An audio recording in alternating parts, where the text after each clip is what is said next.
So on Monday, we talked to one of the co-owners of a bar called Max Public House. It's in Staten Island, New York. He told us that his restaurant was now an autonomous zone and that he would defy the governor's coronavirus lockdowns. Those lockdowns didn't make any sense to him. You could walk a block away from Max Public House and eat indoors. And he said that out loud. That might have been a mistake, because last night authorities hauled the co-owner of Max Public House, a man called Danny Presti, away in handcuffs. Tonight, right now, a large group of supporters has gathered outside that restaurant.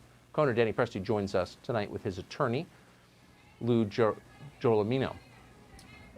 Danny and Lou, thanks so much for coming on. First, tell us, Danny, you were arrested because your business partner said publicly, and this is my understanding, that he was defying the orders. What happened? We had a little meeting inside yesterday. I did have some guests in there. Sheriffs came in, seemed like a whole lot of them. We were really good with them, really cordial. And after a while, just wanted to take me out. Seemed a whole big ordeal. So Lou, Danny was arrested in a city where people push human beings in front of subway trains and get away with it. Why do you think your client was singled out for all the criminals in New York right now for jail? Tucker, thanks for having us. I have to tell you, my mother-in-law is battling cancer, and she's your absolute biggest fan. But as far as my client goes, they came in, 15 sheriffs came in yesterday. We were peaceful, quiet, respectful, and cordial the whole entire time. I told my clients to be that way. Everybody acted that way. And at the end of the day, after giving out over $50,000 in fines and fining me and giving me 4 summonses for just representing my client in a polite, respectful manner, they gave us $50,000 in fines throughout the building, and wind up arresting Danny and putting him in handcuffs and charging him with disorderly conduct when he never raised his voice and he was in his own building that he is the leaseholder on it. It's shocking. Now, this is, I should tell our audience, I'm not sure what we're looking at. This is happening live. What is going on around you right now? Who are the people outside your bar and what are they saying? Tucker, we have over 1,500 Staten Islanders protesting tonight. There's probably 1,000 left, and we are peacefully protesting. No rioting, no looting. We have about 25 sheriff's deputies out in front of the place that were kind of aggressive at times, but we have 1,500 Staten Islanders in a peaceful protest. Protesting and supporting business owners, local business owners, and Danny and Keith, and the actions they took to stand up for themselves and Staten Islanders and business owners everywhere. So I don't think we've seen a protest like this so far. I expect we're going to see more in coming days. But you're saying these are people protesting the governor and the mayor's corona lockdowns. Governor, Tucker, you've been on it from the beginning.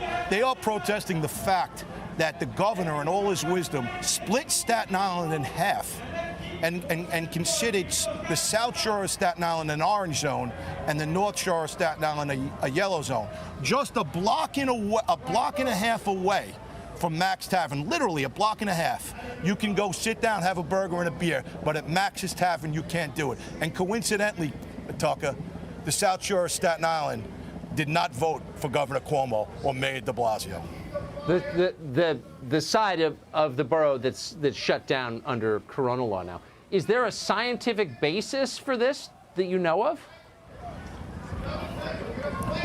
I don't know, Tucker. I mean, use some common sense. We'll all use some common sense. And we're going to assume, I'm not a scientist, I'm an attorney, that the COVID virus doesn't stop at the railroad tracks where you can go eat a block away. I'm assuming the COVID virus doesn't stop there. But in Governor Cuomo's wisdom, I have no idea what science they've used. What are the police doing right now? You said there are sheriff's deputies on the scene. Yep, the sheriff's on the scene. They've created a blockade in front. They won't let anybody in. They said they're not going to leave anytime soon. We do want to make clear, though, that they are not the NYPD. These are the New York City sheriffs. So NYPD has worked with us. Really good guys. We support them fully. This is the New York City Sheriff Department, and they have created a blockade and will not let anybody in the place except for myself, Keith, and Lou. Danny, is your bar open now? They won't, even if we wanted to try to get in there, they have literally created a blockade of about 25 sheriffs standing in front with barriers. So there's no way anybody can get in right now. There's a blockade, Tucker, a literal blockade on a small business. I gotta ask you this question on the way out. How many confirmed cases of transmission of the coronavirus have come from Max Pub that you know of? Zero. There's zero. Absolutely zero, Tucker. And I think there's zero a block and a half away where you can eat also. Yeah, just want to establish we're not dealing with Typhoid Mary here. Danny and Lou, I appreciate your coming on tonight. Good luck. Thank you, Thanks for Tucker. having Thanks us, for Tucker. having us, and thanks for all the work you do. We really appreciate it. Thank you.